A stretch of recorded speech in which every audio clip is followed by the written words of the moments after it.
everybody. Welcome to Coffee Hour. My name is Paul Abernathy, giving a shout out to my folks out on the West Side. Hey, welcome to a Wednesday hump day. We're halfway through the week. Thanks you all for joining us here on Coffee Hour. We do this every morning at 8 a.m. Eastern Time. So welcome to the stream. Having a great week. So many things to be thankful for. And you should have things to be thankful for in your life. But do me a favor. Make sure, oh, by the way, we will be adding all kinds of new music, all kinds of new sound effects and all. So look for that. Again, just little things that make it enjoyable, different than normal. But thanks for joining me. And remember, we do this every week. And you can bring your stories, your questions, things that you want to ask. We'll put them in the hog. We'll answer the questions. And of course, many times we do little lessons. So today, as always, make sure that you say who you are, where you're from. If this is your first time, let me know. If you're a fast track student, let me know. And as it says on the screen right here, hashtag win to get you in the spin. So we both doing giveaways or get you on the list for the drawings. We have some great things, by the way. Just talk about drawings. We have in there, and starting tomorrow, let's see here. Starting tomorrow, we will be adding more choices. We'll be adding more of the chances to win the bidding software because we want to get a bunch of people in that drawing. It's an amazing software that Steve Griffin has given to us over at Best Bid Hybrid. I think flat out it's probably the best bidding software out there. Small business, big business, doesn't matter. Estimating is something that you need to get used to if you're going to be successful in business. And most certainly need to have a reliable estimating software. And I don't think there's any better than his. I used Connest for years. It can be problematic. It can be very bulky. But I can tell you right now, Best Bid Hybrid is the best one out there. So check it out, Best Bid Hybrid. You can just Google it. You'll find it. But it's I know the guy personally, and he is an amazing estimator. He's written books on the subject. So we're giving that away. We're giving away a course to learn estimating. That's probably even bigger because it's a course, and you get to learn all the things about estimating and stuff like that. So anyway, as I said, shout out, let me know where you're from. I like to do that every morning, get a feel where everybody's from. We have good morning, feed the hog, hog feeders, outdoor man. Again, I responded to your YouTube post. Again, remember, you just go over to fasttrackstube.com and sign up for the free membership, and then we will elevate you when we validate who you are. Okay, so I answered that also in the YouTube post, but I want to make sure you knew that, outdoorsman. Okay. What's up, Adam? Good morning. Got his pints of coffee. I don't have a pint, but I got a good amount. We all win when we learn the code. That's what I'm talking about. Tino, good morning. Welcome. Glad to have you here. And Adam's showing what to do. Folks, if you want to get in on a spin, you got to do hashtag win, although he spelled it wrong, so it probably ain't going to work for him. So I had to do it again, Adam, if I were you. Yeah. So yeah, I added a new sound. I added a new sound this morning. Here, funny story.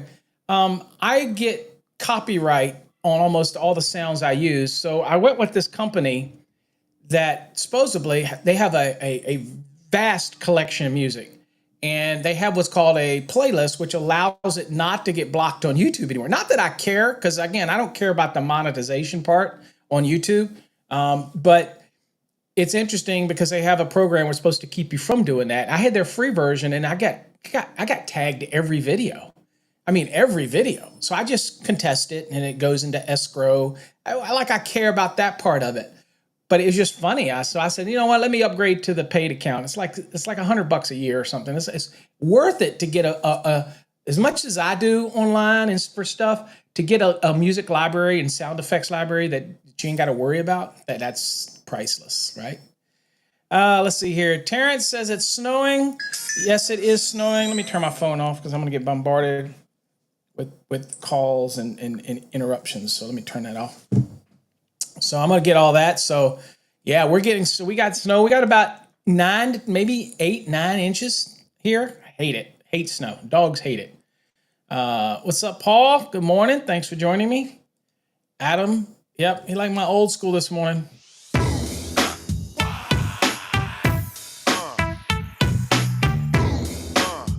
Rocking it old school today. What's up, Tino, again? Yep. Okay. Paul, show us a pic of your good years. I bet you were a bad boy back in the day. Yeah, this is a little known fact about that people don't know about me, and I really don't have pictures. We didn't take a lot of pictures back then. I know this is going to be hard to believe, right? So I'm sharing stuff on here that people would never believe. Get me choked up talking about. I was a break dancer. I was a beatboxer. We actually won a couple competitions. Yes, I used to be able to do the windmill, head spin, all that other stuff. I know it sounds crazy.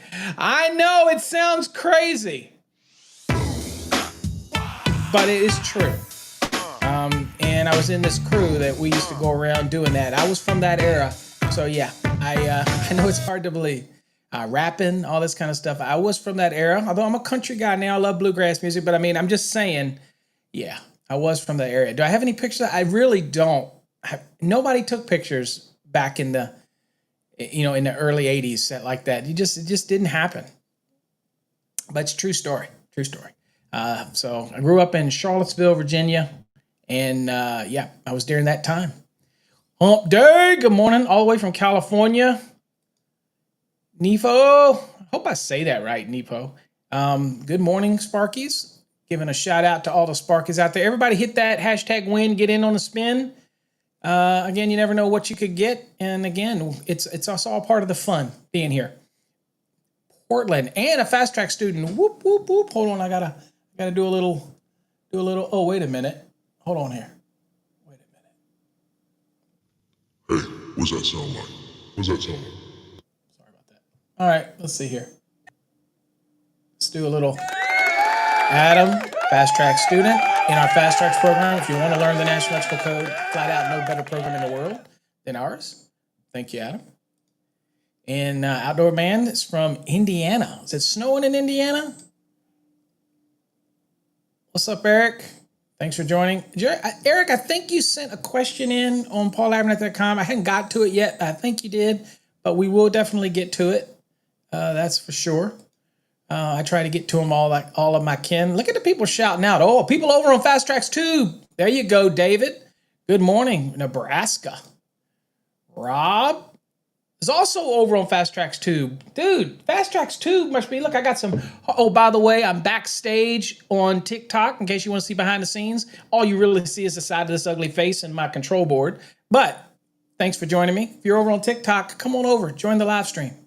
Hell, do both. Hey, computers today, technology, you can do both. You know what I'm saying? All right.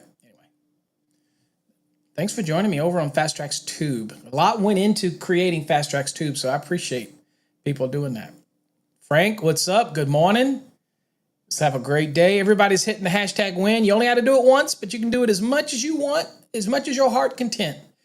Good morning from Maryland. What's up? Thanks for joining me. Terrence is up in Prince George County, Maryland, right up the road. Some point, Terrence, we got to get together, have a cup of coffee. Maybe I'll teach something up in Maryland and I'll hook you up with you and we can get together and have a cup of coffee or something. I'm on the East Coast now, folks. So if you're around here and I'm close enough to you and somebody needs some education, maybe you know somebody that wants a conference or wants me to teach a course, I'm more than happy to do that. The 501st, good morning. Nope, not Friday yet, my friend, but it's getting close. We got Robert down in San Antonio. Robert, thanks for joining us. Thank guys for not being shy. Jump on in here. Let us know where you're from. Michael Owens, good morning, my friend. Glad to have you here. Question of the day. Question is, how do you claim your prizes? Now, if you're in the drawing, you don't claim anything. Your name will be put in a hat on the 31st, and then we'll have on a special show, I'll list it ahead of time that says winners show, and we'll show the winners. But there's the only thing that you can get is if you want something instant, like if you had won a minimalist wallet, then I gave instructions. You need to email us, go to the website, find the minimalist wallet on our site that you like, And then you don't get to pick the color. And then you reach out to us via email. Well, I got multiple ways to email me on all those sites. Just email me your information. We'll verify that you're who you are. And trust me, Darlene will verify. And we'll get that out to you. But it looks like, Frank, if you won something, then if it's for the drawing, then you have to wait for the drawing.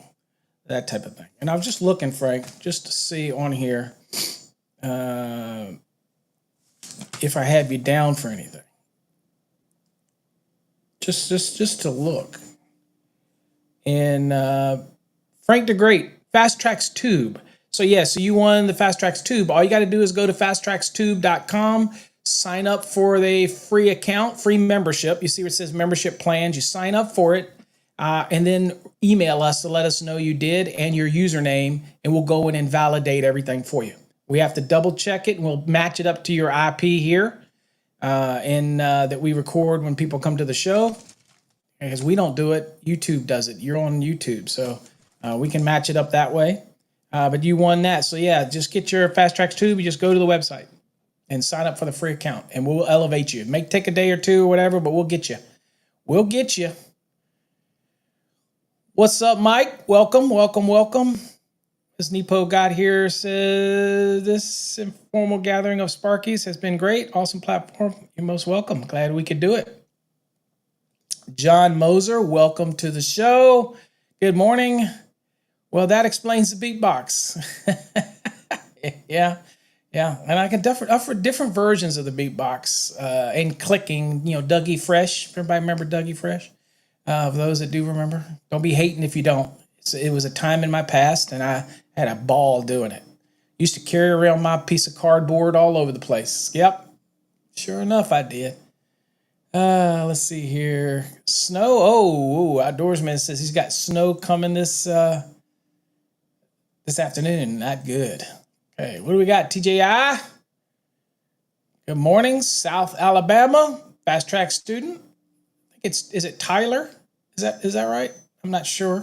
Can't remember. I got bad memory. I can only remember codes. I can't remember anything else. Adam says, this is badass. This damn early from the West Coast to the East Coast. Pure class to everyone. There you go. That deserves another one of my new sound. It's for you, Adam.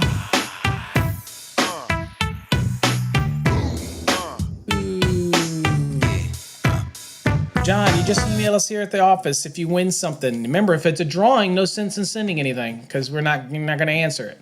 If you actually won something, then you can email us in multiple ways. info@electricalcodeacademy.com, info@fasttracksystem.com, or support@fasttracksystem.com, info@tradehog.net. Many ways, or you can use the email feature that's built into the website. But remember, drawings are different. Now, I think you got a minimalist wallet.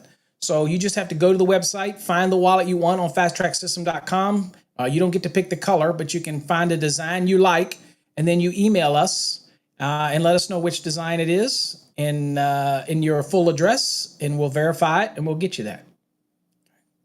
And let's see here. Okay. Let's see what else we got here. Tino, you got to leave this early? Come on, bro. Come on. Paul says, I think we should have Beatbox Fridays and replace the wheel spin. Not hardly, bro. What next? Paul breakdancing? Not on this show. If I were to try to breakdance today, I would bust a hip. Oh, yeah. What is Manny? Okay, this is the best I can do for you guys. You ready? Ready? That's the best I'm going to do for y'all today. Okay, there you go. Boy, some people would say, Paul, you're too old to be doing that stuff. Turbo and Ozone. Oh, man, I love that. I love that show. That movie, I guess I should say. Breaking. It's a great movie. Follow-up movies sucked, but the original movie was awesome. All right. Enough of that. Let's get into the lesson today. So what we're doing is we're picking up from where we left off. So in the first episode, we did the how to get the square footage, 3 VA per square foot, how to apply demand factors, whether you're in 220.42 or 220.45, depending on which code cycle you're in. First 3,000 at 100%, the next 117,000 at 35%, and the remainder at 25%. We went through all that. So there you go. That type of scenario. So let's get to the lesson real quick. Okay, here we are at the lesson. And so we've covered the first part. Okay. So next thing we're going to be working on is apply we already did the first part. So we need to work on, let's get past all this. So this was kind of a rehash of what we did. And now we're working on these appliances. And I just realized that the layers, this doesn't show up very well. I mean, this blocks it, so I'm gonna get rid of that. So y'all know #win. I don't need to show that again. All right, so let's talk a little bit about appliances. Right? So the term appliance designates utilization equipment commonly built in standardized sizes, dishwashers, garbage disposers, things like that. Those are considered appliances. Okay. And the sizes are installed as a unit to perform a specific function as defined in Article 100.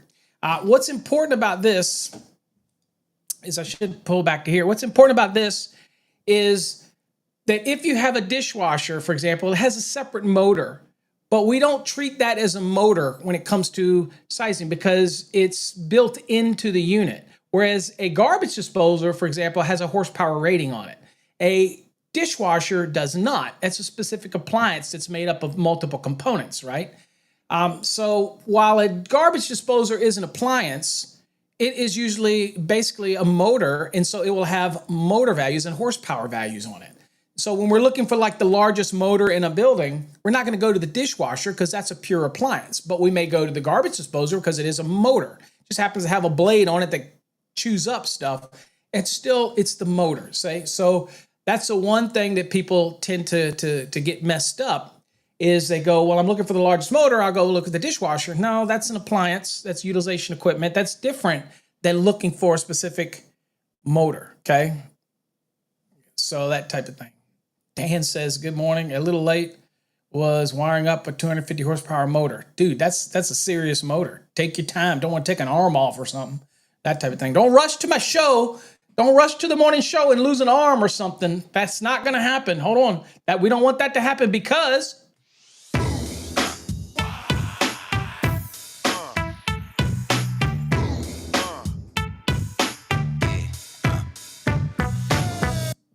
we don't want that. All right, so we got to kind of get that out of the way. So now let's say, for the purpose of this load calculation, just remember, everybody, KW is synonymous with KVA. Whoop, whoop. We already know that. We've talked about that in the first lesson, that type of thing. Horsepower ratings must be converted to volt amperes before they can be utilized in the calculation. So anything that we have when we're dealing with appliances, if we have it, like a garbage disposer, we're going to need to convert that smamma jamma. Okay.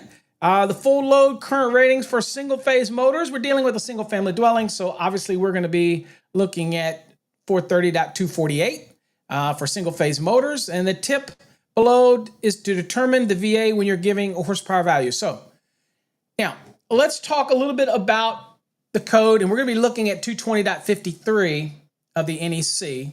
All right. So we'll be definitely going to that. But I want you to remember something. In a load calculation, when we're doing a standard method now, remember, we're talking standard method this week, that if we have 1, 2, or 3 fasten-in-place appliances, okay, really important. When you're doing your appliance calculation, if we only have 1, 2, or 3, then you're going to take them at full value. You don't get any derating. You don't get a reduction. You just take them at full value, okay? So that's the first thing to remember in your mind. So if I have a calculation and they only give me 1 or 2 appliances, maybe a garbage disposer and a dishwasher, okay, I take them at full value, full VA. Okay? It's not until we get over 3 or 4 or more, it's the best way to say it because that's the way the code says it, when we get 4 or more, then we're going to be introducing a reduction. And where do we go for that reduction? Well, that is 220.53. So let's go there. So So here's 220.53. As you can see it in all of its glory. This obviously is the 2023 edition of the NEC. So, again, make sure you all, whatever edition you're working in, it's going to be fairly the same, except for when you see something like what you see on the screen, you'll notice that some of these are browned out a little bit. They got this highlight built into them, like right here, this little highlight. That's just kind of Link's way of letting you know that this was a change for the 2023. So, again, all these others were still here. It's just that number 5 wasn't here. And that is significant for you folks in the 2023 edition of the NEC. It's significant because this introduces and reminds people that, hey, that EVSE that you may choose to install, the electric vehicle thing? Thank goodness that mandate is gone, but maybe you're in California and maybe it get to the point where if you're going to put an EVSE in your home for electric vehicles, I have nothing wrong with that. If you're going to do that, then you have some code changes that we have to incorporate, and we'll talk about those. But here it's important because you're thinking about, well, can I get some additional D rating for appliances, especially when I have 4 or more? Well, it made it clear in the 2023 edition that you cannot use an EVSE to reduce your load for appliances. Okay? Doesn't say that in the 2020. I'm just saying. But in the 2023, it's explicitly, the word I was looking for today, explicitly tells me that I cannot use an EVSE in that count when I'm trying to find out, do I have 4 or more fixed in place appliances? If the answer is yes, I can apply demand. If the answer is no, I take them at their value and I add them into my calculation. Because all the calculation is just a collection of data. That's all it is. We did it on part 1, general lighting, general use receptacles, small appliance, and laundry. We applied a demand to that. We stuck it to the side. Now we're working on appliances. If we've got 1, 2, or 3 appliances, we take the full VA value of it and add it to our calculation. If we have 4 or more, then we're able to take a reduction. Okay? So what does it say? All right, so let's go look and see what happens. So let's assume that we have 4 or more. If we did, here's what the code says. It says, applying a demand factor of 75% to the nameplate rating load of 4 or more appliances, a fourth of a horsepower or greater. Okay? So it's the nameplate rating, or it's 500 watts or greater. Okay? Now, that are fastened in place and that are served by the same feeder or service in the one family dwelling. Okay, so this is my service, single service. I'm feeding the panel. Panel has all my loads in it, as you know, right? So that's what we're doing. So in our case, if you look back here, how many appliances do we actually have? Well, we've got water heater. That's an appliance. We have a dishwasher. That's an appliance. And this one actually gives us the amps right here. Okay, so we got to do a little bit of a math on that one, get the VA. Let's see here. In-sink waste disposer, got appliance, got a half horsepower. So obviously we're going to have to go look that up because I wasn't given any nameplate. So I got to use what I'm given. So there you go. And we got a trash compactor. What? We have a trash compactor that's 7.2 amps. So we're going to have to do a little bit of math conversion. Y'all had to do that right. Amps times volts is going to give me watts, which is synonymous with VA. Okay, got to do a little math. Remember I told you, let's do the math up front. And then we got three attic fans. Each one of those are 4.2 amps each. So it's 12.6 total. We're just adding all 3 together here. But they are also fixed in place type of appliances. Okay. All right. So, and then that's it. It stops from there. Everything else is dryers and cooking and all we'll cover on tomorrow's episode. All right, so this is what we got right here. So these are our appliances. So I can tell you right now, just between me and you and whoever's in the room, that we definitely have, what? 4 or more appliances. I've got 1, 2, 3, 4, 5, 6, 7. I got 7 appliances. So since I got 7 appliances, what does it say in the code? It says the demand factor is 75% to the nameplate rating of 4 or more appliances that are a quarter horsepower or greater or 500 watts or greater, okay? And again, watts being synonymous with VA, so easy for us to determine that are fastened in place, okay? Now, notice down here it says what you cannot use as far as when you're counting these different appliances, okay? Obviously, you can't do the cooking because we already have something for the cooking. That's 220.55. We don't do anything for the dryer. That can't be added, that appliance, because we have something at 220.54 for that. All right, space heating equipment doesn't get applied to this. We have rules in 424 for that. We have all kinds of, we have other rules to take space heating at 100%. We have that is in 220.51, so we don't have to worry about that. And of course, air conditioning, obviously, we'll be doing that calculation down here in 220.60 and doing a comparison in 220.50 for air conditioning loads and all that. So that's got its own rules. And also, EVSE for the 2023 NEC has its own rules there. That is in 220.57 right here. Whoop, whoop, whoop, whoop, right here. And that tells us 7,200 watts or 7,200 VA or the nameplate, whichever is greater, just gets added to the list. No deduction, okay? So that's the first little mini lesson of the day for the 2023. If you're going to have an EVSE, it's not required to add it. If you're going to have an EVSE, then you're going to use 7,200 or the nameplate, whichever is greater. You're just going to add that to your calculation. That's it. Gets no demand for that. You get no break. You just add it in there, okay? That would also be the same for any other special equipment that you have that doesn't fall into anything that gets a demand. People ask me all the time, they go, well, what the hell do you do with it? Well, if it doesn't fall into one of the demands, then you do what? You take it and you just add it to the load. It's really just that simple. But believe me, people can make that amazingly confusing, okay? That type of thing. Let's see here. Good morning, Richard, Anaheim. Jonathan's in the house. Just want to give a shout out real quick. Dan Martins is in the house. Dan, good morning. Okay. Let's see here. Let's see. Robbie said something. Hold on here. Robbie, did you have something you got to say? Hold on. What is this, Robbie? Purchased a bundle a few years ago. Austin, Texas, real estate investor, home inspector, journeyman. Got my master's test rescheduled for March the 12th. All right, Robbie. Focus, focus, focus. You got this. Keep focused. You got this. Keep focused. Focus, focus, focus, focus, focused. That type of thing. Okay. All right. All right. So let's get back to the lesson real quick. All right. So here we are back to the lesson. All right. So in our case, we've got 7. So what we know is that we have got more than, we got 4 or more.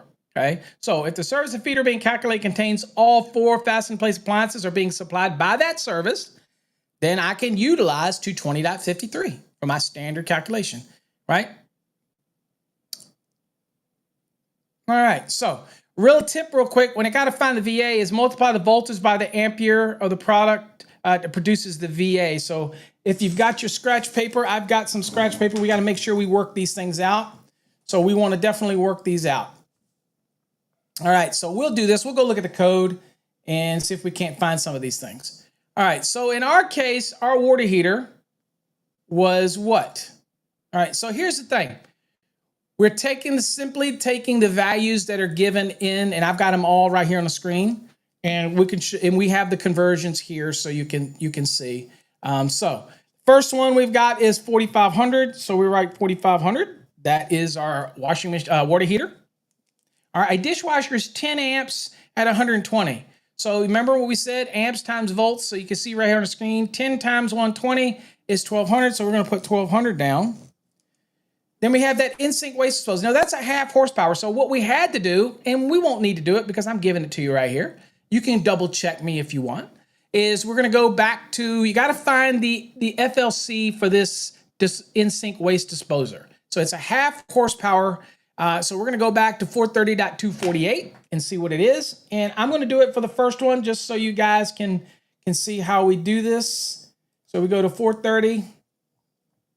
And for those that aren't familiar with using it, to get the FLC, we're going to go down to 430 and I'm going to get to, hold on with me, I'll share the screen when I get somewhat there. As again, it's not as easy to do it as people would think it is with link. Okay, so here we are at link, and here's 430. Let's get to the end, and we're looking for table 48 here. This is it right here. Let me poke it out. There we go. So there it is. So this is the full load current for a single phase motor. In our case, it was 115. So we're under here. Even if it was 120 in your question, guys, for the FLC, you're still going to be under here. And people say, where does it tell you that? Right here. It says the currents listed between are permitted for system voltage 110 to 120 and 220 to 240. So basically, if you're dealing in 120, then you're going to be under the 115. If you're dealing in 110, if they give you that question, you're going to be dealing for the FLC, you're going to be under 115. Okay? You get what I'm saying? All right. Because the people ask that all the freaking time. And I want to make sure they got what we're doing here. Okay. So in this case, it was a half horsepower. So we're going to come down here. Let me pin this to the top real quick. Let me come down here. And this was a half horsepower. So right here. So it is 9.8. That was what our FLC is. So that's what we're working with. Okay. So let's get back to the lesson. All right. So that was 9.8 times. It was 115. As you can see, that's what's given. Always use what they give you in the question. Okay. Don't try to get smart and say, well, I know that this is on a 120 volt circuit. Don't try to outthink the test writer, okay? Just answer the question. So 9.8 times 115 volts is 1127 VA. Don't trust me. As I say, always validate and verify. So I'm going to write it down because I'm going to trust me, all right? I know that my fast track students in here will check me, make sure. All right, the next one is that trash compactor. Since it was given in amps, that makes it easy. 7.5 amps times 120. Right? And that is 900, okay?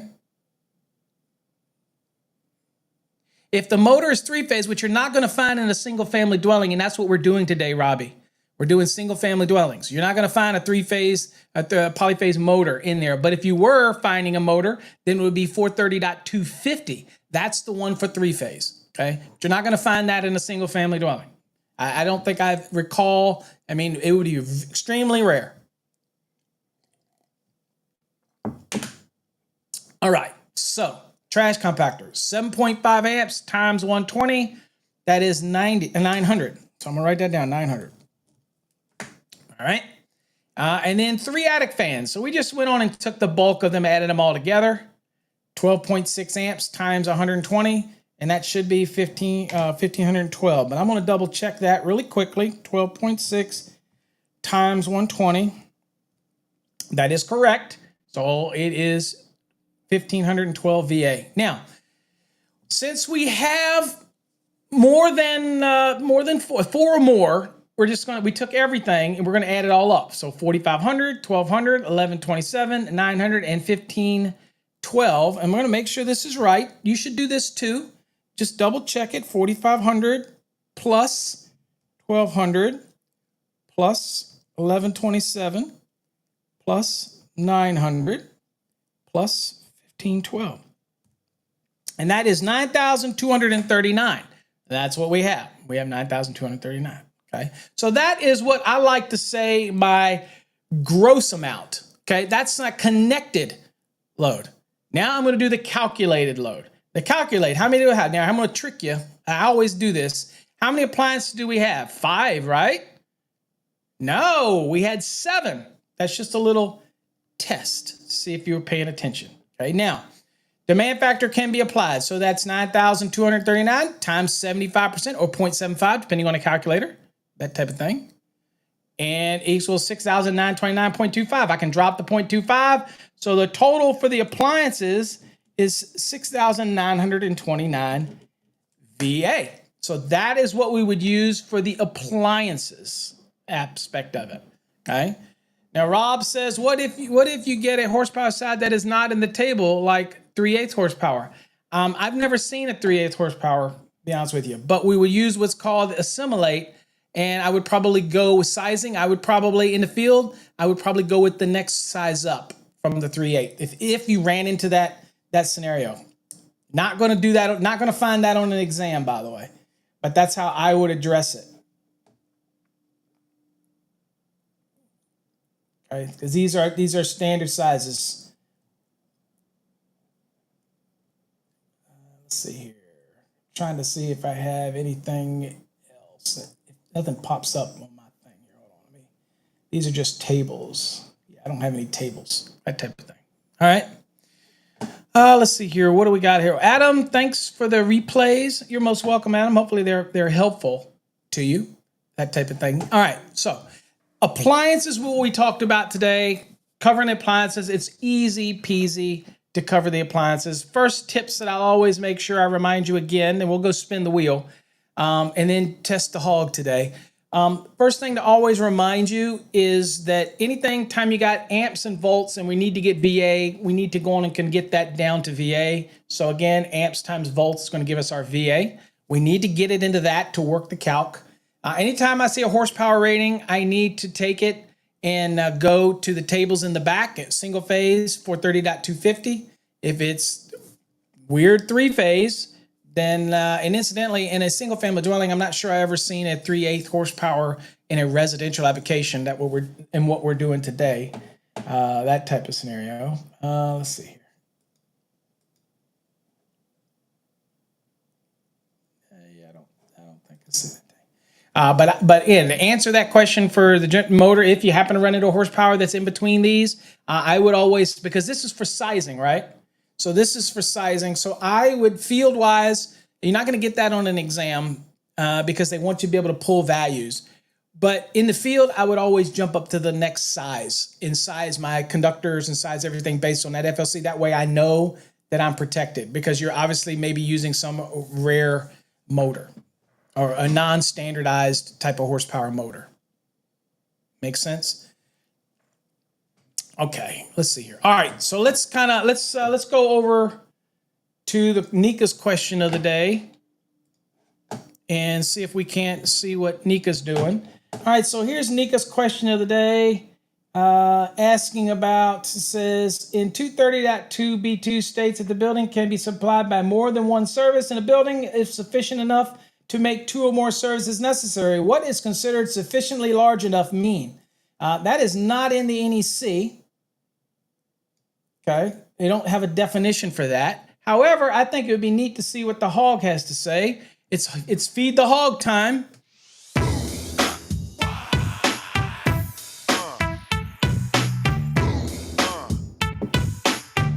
All right, let's paste this in there. And let's see what the hog may have to say about this. See if it says the same thing. See if it comes up with something. That type of thing. So let's feed the hog. Also, I want to thank everybody out there who've made it amazing. People have been subscribing. It wasn't supposed to start until Monday of next week, but we opened it up and people have been subscribing to reduce the limitations so that you can use it as much as you want, up to 25 per hour for the basic. That means you can have constant conversations with it, and you don't have to worry about it cutting you off and ending your session, that type of thing. So anyway, so here's the answer. It says,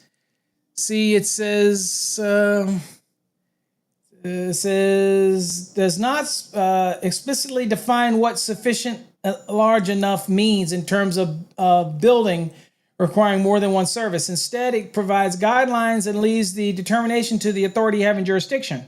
According to 230.2B2, the decision is based on practical considerations such as the layout, the size, and the electrical load required for the building. The AHJ will typically evaluate factors like this. They'll look at the total loading, the physical layout, the operational needs, and then the AHJ will be essential in making that decision. That's 100% correct. That's a win, okay? That is a win for the hog, all right? And so let's see what Nika says about it. Nika says, the allowance for additional services in section 230.2B1 and 2 are contingent on special permission. Special permission is defined in Article 100. The written consent of the AHJ. So you will need to consult with the AHJ, and AHJ may be able to give you some reprieve from that. So there you go. So the hog is right on. Rob said I had a China special motor for a garage disposer installed 3 weeks ago. Yeah, so being one of those China ones, that's a great example. The NEC is not focused on things that could come from other countries and other things like that. It's National Electrical Code. So these are standardized motor sizes. I would say in all cases like that, if you're talking practical install, I'm always going to go to the next highest motor and use that. It's always, and I'm going to size for that. I'm going to do everything and prepare it for that. That way, at least I'm prepared when the conductor size is going to be way more adequate, that type of thing. So that's typically where I would be. All right. Okay. Now, some people would go one lower, and that way they know they're protected when it comes to things like the short circuit and ground fault protection, that type of scenario. So it might be better to go one lower, that type of thing. But that's the problem with the Chinese specials, dealing with that is you never know what you're going to get. Okay. All right. All right, folks, does anybody have any questions they want me to go over? Because, again, that's all I was going to cover with appliances today. And let's see here.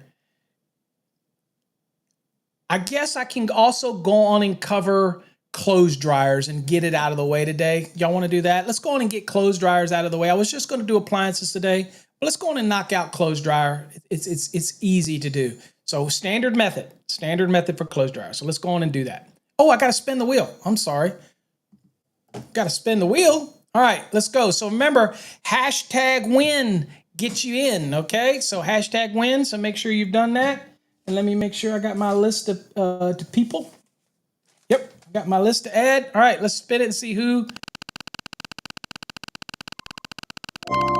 If I didn't do that, Paul would be all over me.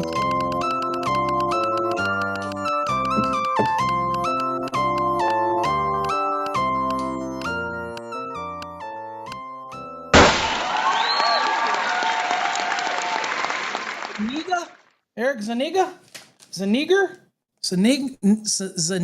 I don't even know how to pronounce that. Anyway, you're in, Eric. So we're going to spin the wheel and see what you can be registered for. Zanigo, maybe? Might be. Maybe Zaniga? Whatever. So let's spin the wheel for you and see what you win. Or at least what you get registered to win. You only got a couple instant win things. I know, Eric, I butchered it. I was close, Zaniga. Boom. That's what I said. All right, fast tracks, Eric. You get fast tracks, 12 months of fast tracks tube. If you want that, you get it immediately. 12 months of fast tracks tube. All you got to do is go to fasttrackstube.com, sign up for a free account, and let me know. Okay? That type of thing. So there you go. All right, so let's do another one. If you're already a member, Eric, let us know. We'll spin again.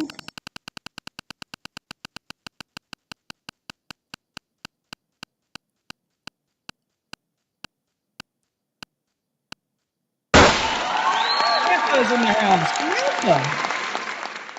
All right, Samantha. Samantha L. Let's see what you can win, Samantha. No, Eric, you just go to fasttrackstube.com and sign up for the free membership, and we'll see your name in there and we'll update you. We'll upgrade you. Allow us a day or two to upgrade you. Just go to fasttrackstube.com, Eric. Sign up for a free membership.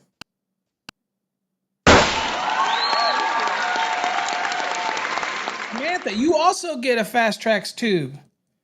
We have that on here a couple times. So go check that out over on Fast Tracks Tube. Go ahead, just like I told Eric, go sign up for a free membership and you will get it. We will elevate you when we see your name. We got your name written down, so we'll be able to do it. All right, let's do another one real quick. Got to catch up on these giveaways. And tomorrow I'm adding more spaces so that more people can get registered for that software. I got to get more people in that software.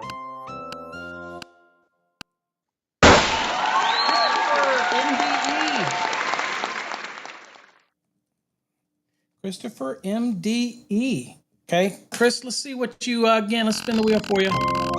See what you get in on.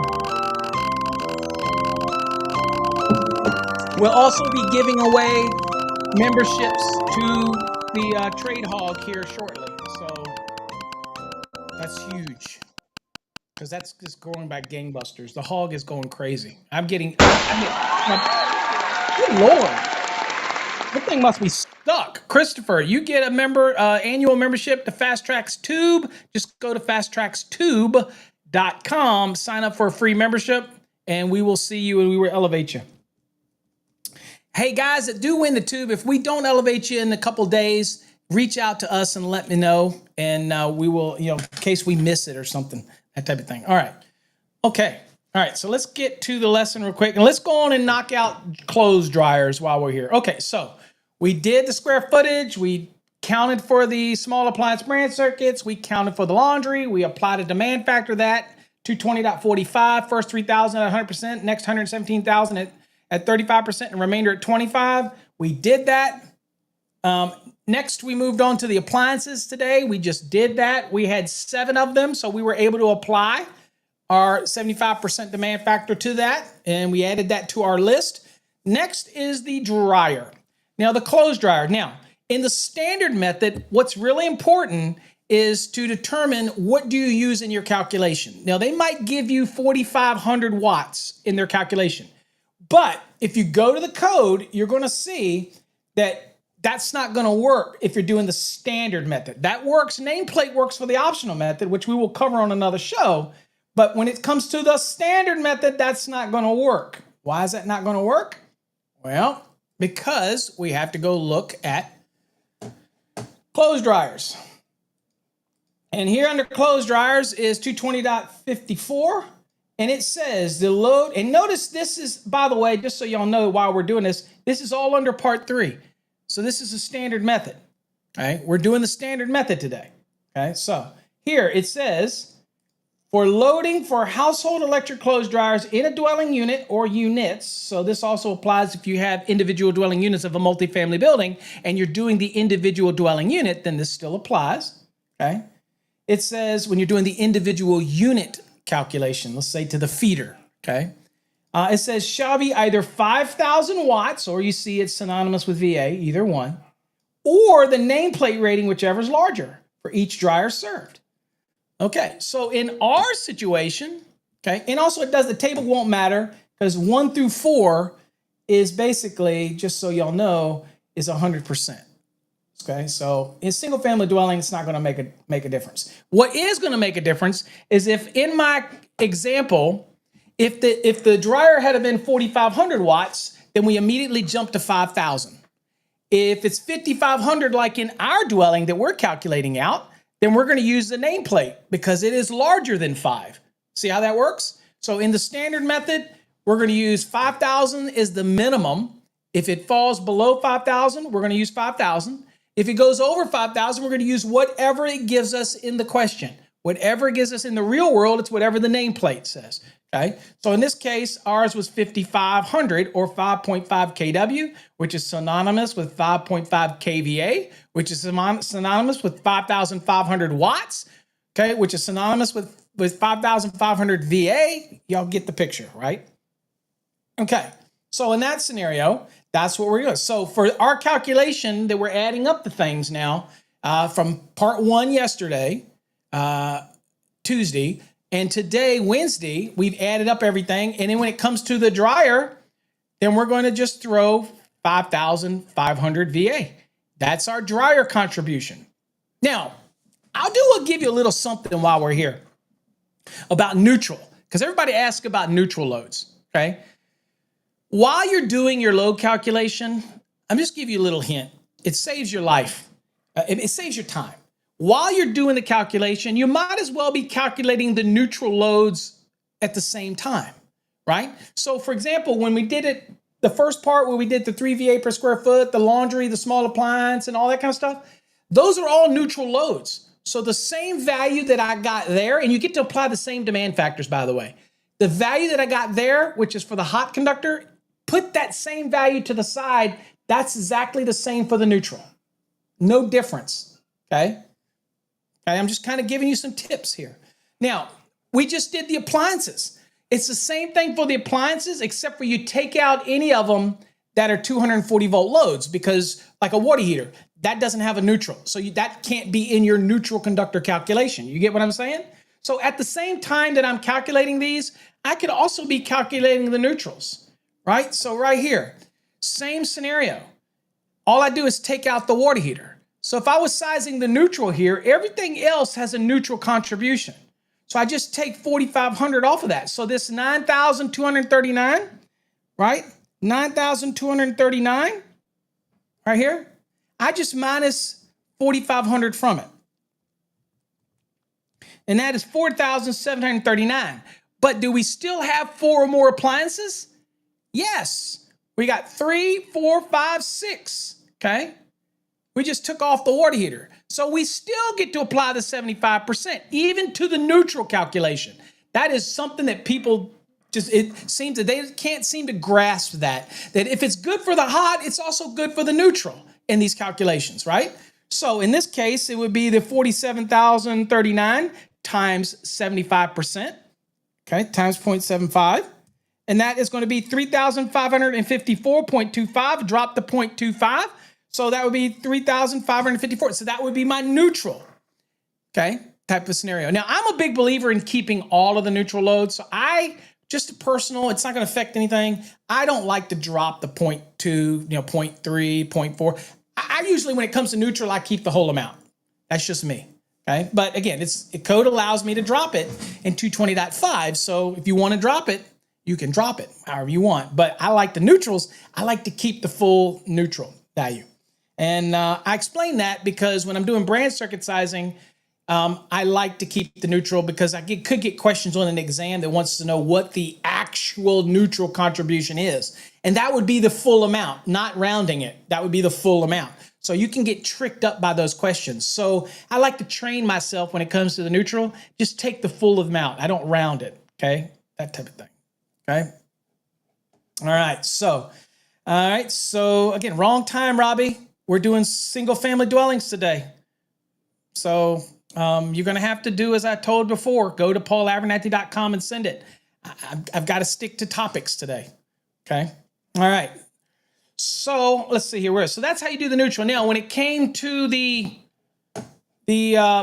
dryer, same concept. If I want to grab the neutral value and put it to the side, notice that 220.61b talks about how we deal with that neutral. And basically, it allows 70% of this value, okay? So this is 5,500 VA. We would take that 5,500 VA times 70%, and that is 3,850. That would be the neutral contribution, okay? That would be the neutral contribution for this for your clothes dryer in this episode. Okay, so that's kind of how you would work it out, and you can do this concurrent, right? You can do this while it's right beside the you're doing the load calculation for the dwelling. You could do the neutral right beside it, okay, and that type of thing. So anyway, that's kind of how you would work that out, okay. Robbie says, I asked you because I got that on a master's, and you might have. Polyphase, three-phase might be on a master's exam. Certainly, three-phase motors, single-phase motors. Not germane to today's topic because we're talking single-family dwellings, and I doubt you would have gotten a three-phase polyphase motor question on a single-phase motor, okay, or in today's lesson, single-family dwelling. Okay, so that sounds like a question that you could submit to paulabernathy.com. I'm more than happy to answer that for you. Frank says, I got a question on the difference money-wise, power, between a 30-amp EV plug, leaving it plugged in at night to a 60-amp fast charger. First of all, if you're plugging in and it's a 30-amp circuit and you're plugging it in, I would say you've got your cords wired improperly. But if you've got it a 60 amp plugged in, but you've got it limited to 30 amp breaker, it's only going to pull what it can pull. Okay. So, not sure I understand the question on what about money wise. We deal with code. I'm not sure. Boy, y'all got some weird questions today that are not code related. But anyway, All right, so there you go. So let's go and spin again and get some spinach up here.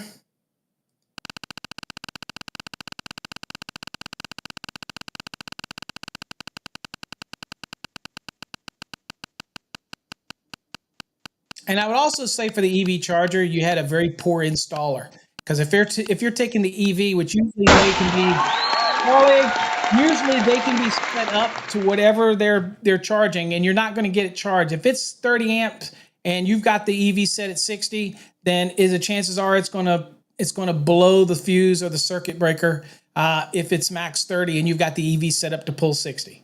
A lot of those EVs you can dial it back because you can use them on circuits and in houses, and we do have a reduction allowances in 625 for EVs. So it sounds like a poor installation to me. Plugging into a 30 amp circuit with a 60 amp receptacle, cord and plug, it just seems like somebody didn't do something right. Now, you're not going to save any money. Money usage is usage. Get what I'm saying?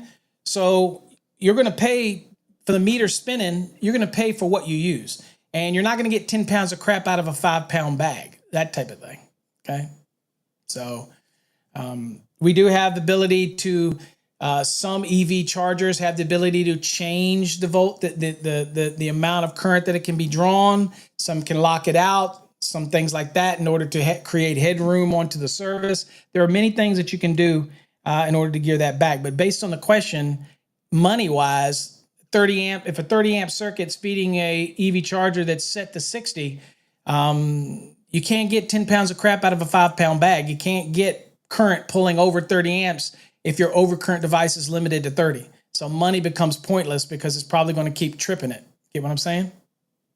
You get me? Okay. All right. So let's see here. Charlie,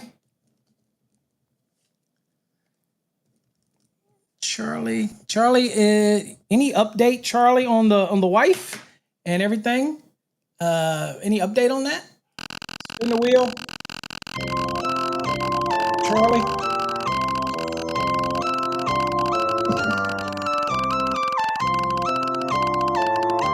Tomorrow's show, by the way, guys, we're going over the cooking appliances.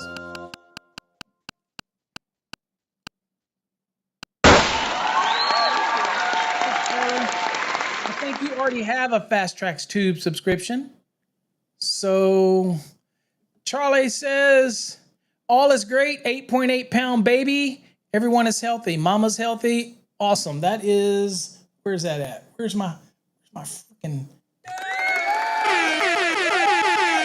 And then, of course, the little baby's going to come out and be an electrician or have electricians around him. So at that point, we're going to get this one.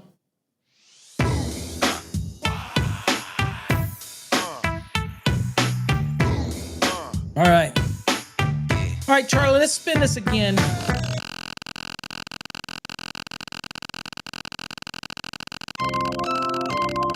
I know you already have that. 60 amps will always be faster, Robbie. Absolutely. The more we can get out of it, we'll charge faster. So they'll truly get their level 2 charging if they do that.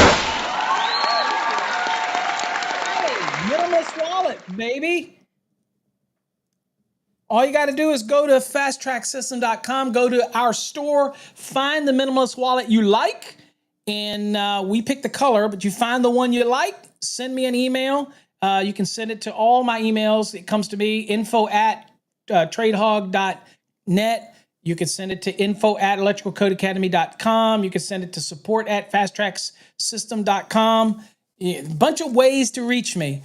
But let me know which one you like, and maybe even do a picture and attach a picture, screenshot of the one you like, or just describe it. Send it to me.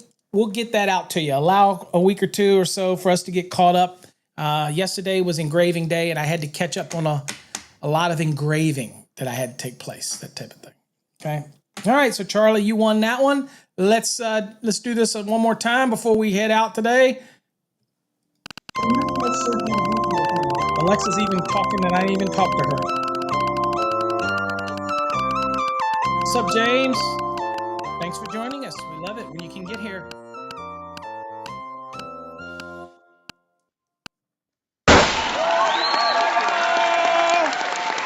All right, Paul. Montoya, let's see what you can get registered for or win. Let's go, Paul. Just for Paul, I'll beatbox.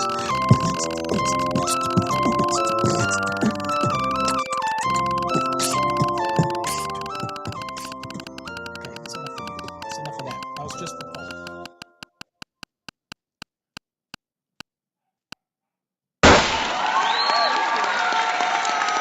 Oh, you're in the drawing. I told you we added some more stuff. You're in the drawing for those very limited supplied mini knives. The little mini electrician knives. Those are freaking cool. Okay, so you're in the knife drawing.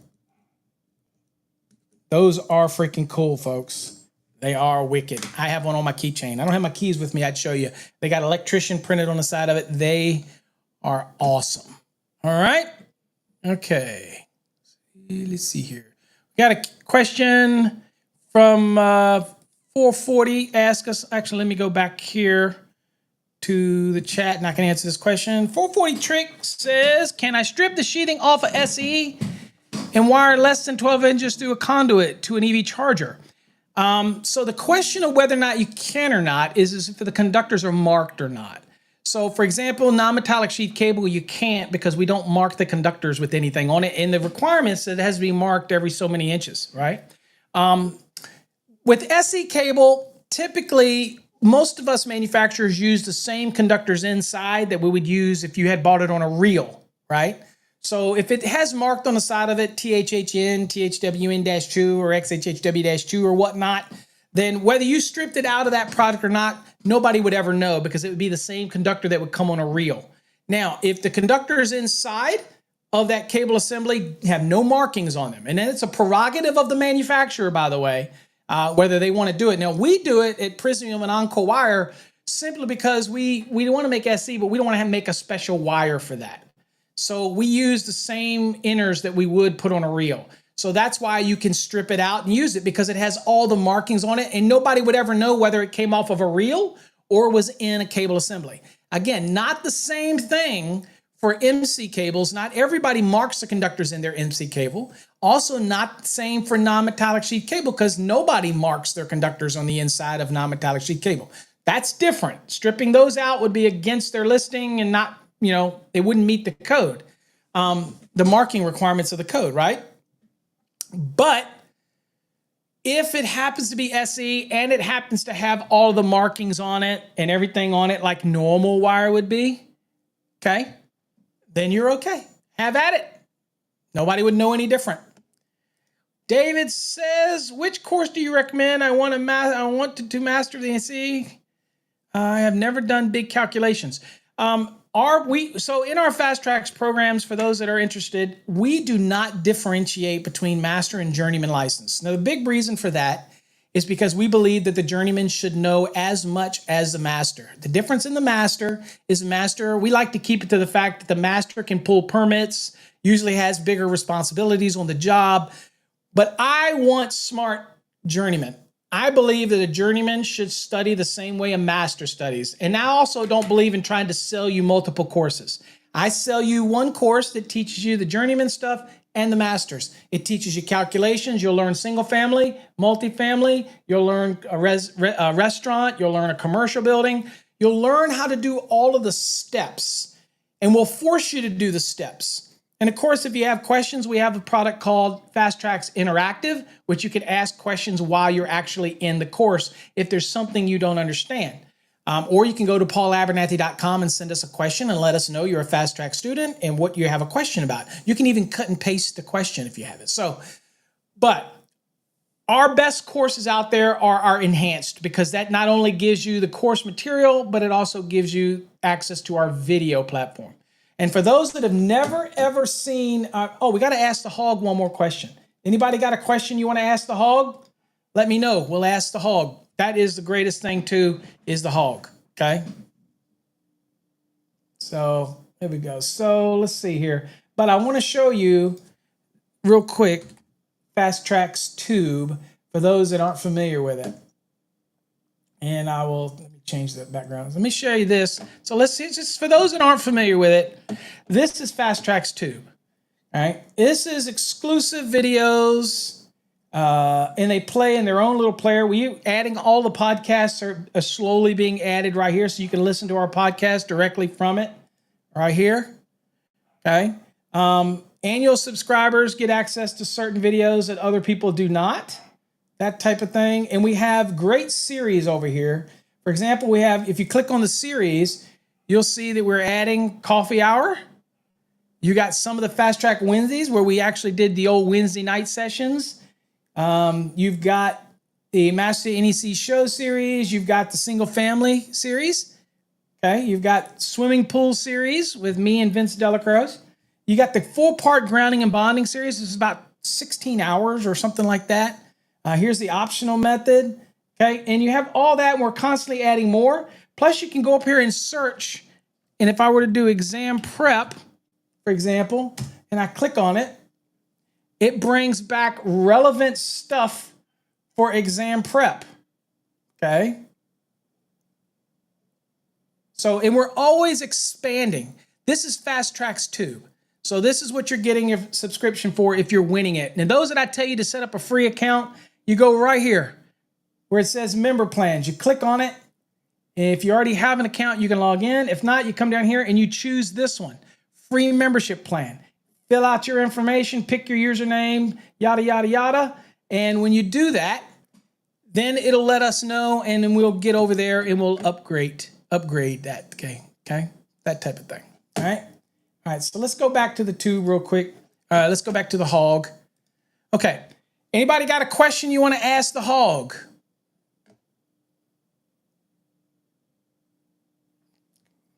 Oh, and by the way, the one that you want would be whatever cycle, 2020 or 2023, Fast Tracks Enhanced. That's our best exam prep program.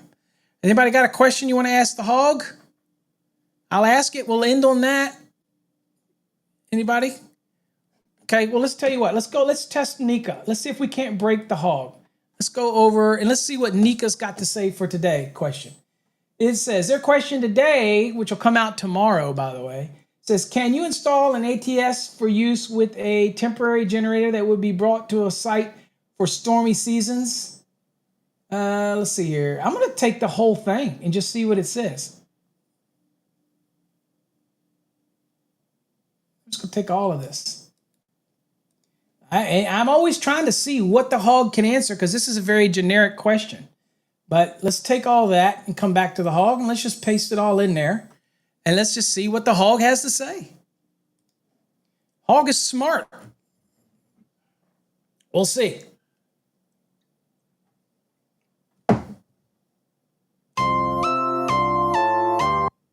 Dude, I didn't have to do that. That was enough.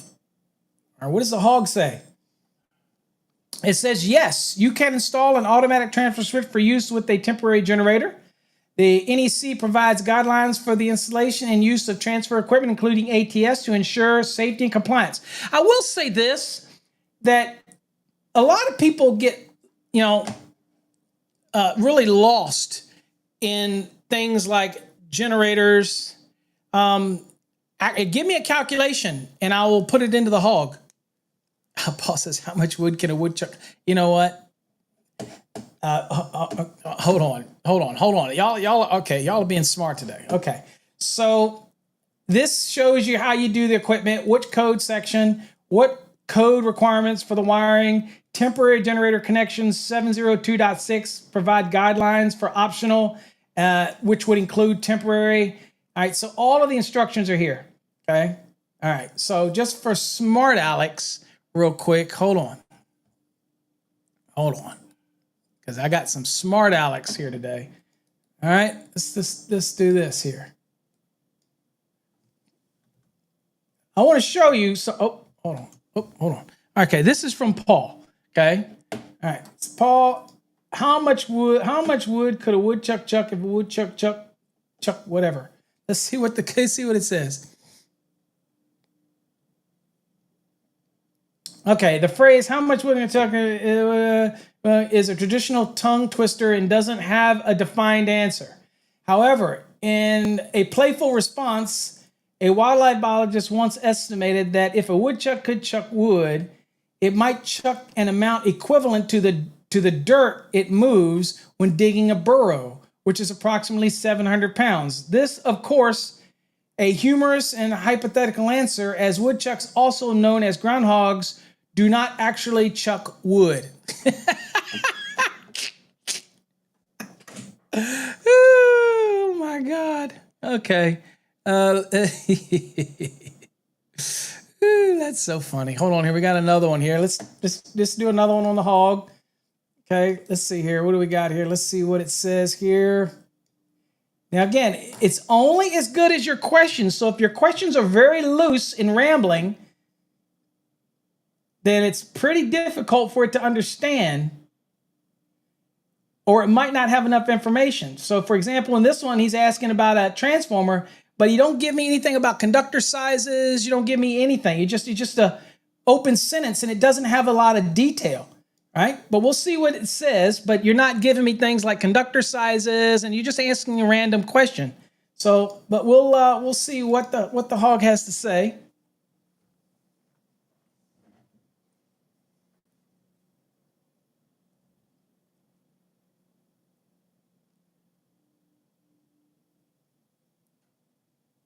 And see how the 3 and the 4 are right next to each other? You see how this is right next to you? That could confuse it. So it says, determine the size of the bonding jumper requirement to bond 3 400 amp. Okay, it read that to a ground rod. You need to refer to the National Electrical Code for guidance in grounding and bonding conductors. According to the size of the bonding jumper is based on the size of the largest ungrounded service conductors or equivalent used in the parallel conductors. You would typically use 250.102C1 to determine the appropriate size of the bonding jumper. Identify the largest ungrounded conductor. Since each panel is rated for 400 amps, you need to determine the size of ungrounded conductors feeding these panels. For example, if these conductors are copper, you might be using 600 kc mil conductors for a 400 amp service. And then it goes on to use that analogy to solve it out. To determine the bonding, it said the largest ungrounded conductor is 600 kc mil. According to this table 250.102C1, the bonding jumper should be sized accordingly. For example, if the table specifies 1/0 copper bonding jumper for a 600 kc mil copper, then that will be the size required. Okay. It says, please verify the exact conductor sizes and consult with the latest NEC table 250.102 to ensure compliance. So it's asking you for a little more information. That's how that one resolved that one. Okay. Let's see here. Can't put in a calculation. So I don't know. Let's just do a calculation. Let's say, let's see. What is the size service required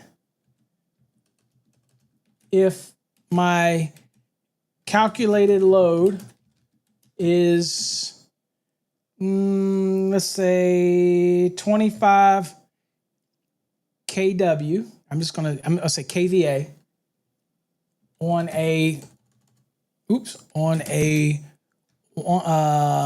let's do 120 240 volt single phase service. I'm just throwing numbers in. Let's see what the hog says. I don't know.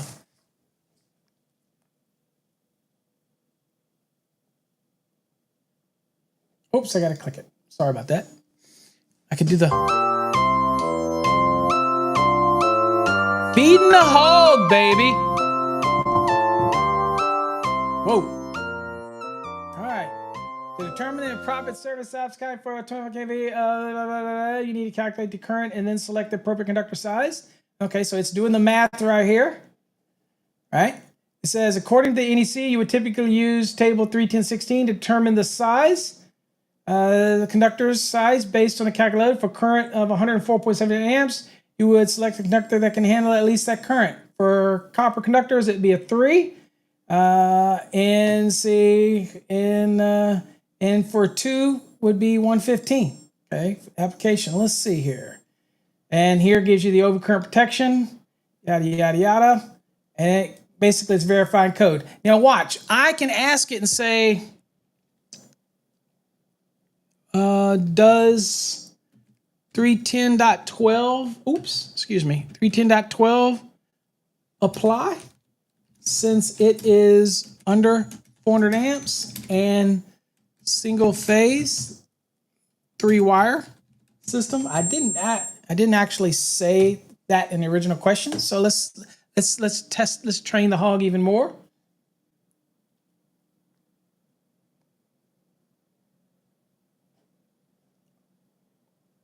I need to add a little more there. All right, that's enough of that. It says yes, can apply to your situation since it involves a single phase. So my original question just wanted to know what it would be, and it's just using 31016. However, like I told you, it's a learning model. It doesn't know your situation. So you got to be knowledgeable. So this is the one thing I'm trying to tell people. The hog is not designed to make you stupid. The hog is designed to feed into it, and you've got to have some knowledge. And that's why it's going to be impactful for the field. It's not to take somebody and put them in the field. They know nothing, and they simply can just follow the hog and get the job done. Dude, I would be against that. So here it's giving you what you ask, okay? Then it's saying, okay, well, I need to do what? I want to see if 310.12 applies to this situation. And I can ask it. And it came back, yes. And so what it said was, yes, 310.12 can be applied to your situation since it involves a single phase, 122/40 3-wire service with a calculated load under 400 amps. NEC 310 provides guidelines for sizing service conductors for dwelling units under these conditions. It says key points. It goes there, conductor sizing, since it's 100 to 400, 83% rule, which allows the smaller conductors than typically would find in 31016. So basically it determined the service rating. If you calculate the load as 104.14 amps, you might choose a 125 amp as your service rating, okay? Then you can apply the 83% rule to that. It's going to do that math, okay? And it does it. And 83% of that 125 is 103.75. Then you need to select a conductor in table 31016 that would be that. And again, it would be under the 75 degree. Okay. So the 3, so it would be a 2. Okay. To meet the requirement. Now, when we go to the NEC, we can go to the NEC here. And obviously we could shortcut this and go to the table. Okay, 312 real quick. There we go. And we'll blow this table up. Okay. So there's your, and there it gave the answer to 2 as a 2. And it's the 125. Okay. Because that it has to be the rating. So. And we wanted a 125 service for this application. So. Anyway, gives you that's just different ways to play around with the hog. Play with it. Ask it questions. Ask it weird questions if you want. See what it brings back. That type of thing. Nefo says, I'm hands-free right now. I can't put up a calculation. Maybe you can pull a motor calculation for the fast tracks. I probably could, but I can't do it this late in the day. We're already 20 minutes over my coffee hour. So you guys have to play with it. It's free for you to play with. Go over and check it out. It's at tradehog.net. Go play with it. See if you can break it. Ask it weird questions. Again, it's designed for you to ask follow-up questions. That's why they call ChatGTP ChatGTP, because it learns as you keep asking. Ours model is built on that foundation. The only thing that we do different is that in our trade hog, we're making sure that it's very code relevant and it's taking other information that we feed into the database, like manuals from manufacturers, our lessons, stuff like that. So that's why ours is always learning. But you have to ask follow-up questions. But it is the most amazing tool that you can get out right now to help you in the field, that type of thing, okay? All right, wow, that's a lot of information in one show. But I appreciate all of you joining me for today's episode. So tomorrow we'll go over cooking. The cooking part, we'll look at a couple scenarios, okay? The cooking part and all that kind of stuff. And we will look at it that way and be able to cover that. And so that'll be the part 3 tomorrow at 8 a.m. Eastern time. So make sure you join us. We'll go over the cooking. And we'll look at some other scenarios, like if you have 2 ovens and 1 cooktop. We'll kind of dabble into the question that we have, which is pretty straightforward. The one that we're going to have in our lesson is pretty straightforward. There's a cooktop and a wall-mounted oven. But we'll look at all those scenarios. You know what I'm saying? All right? All right, folks. Thanks for joining me today. Hopefully you'll catch me on another episode of Coffee Hour, and we'll go over part 3 tomorrow. Have a great day. It's hump day. Get through the week safely, and we will catch you tomorrow. Peace out. Hold on. Let me get some music in here. Later.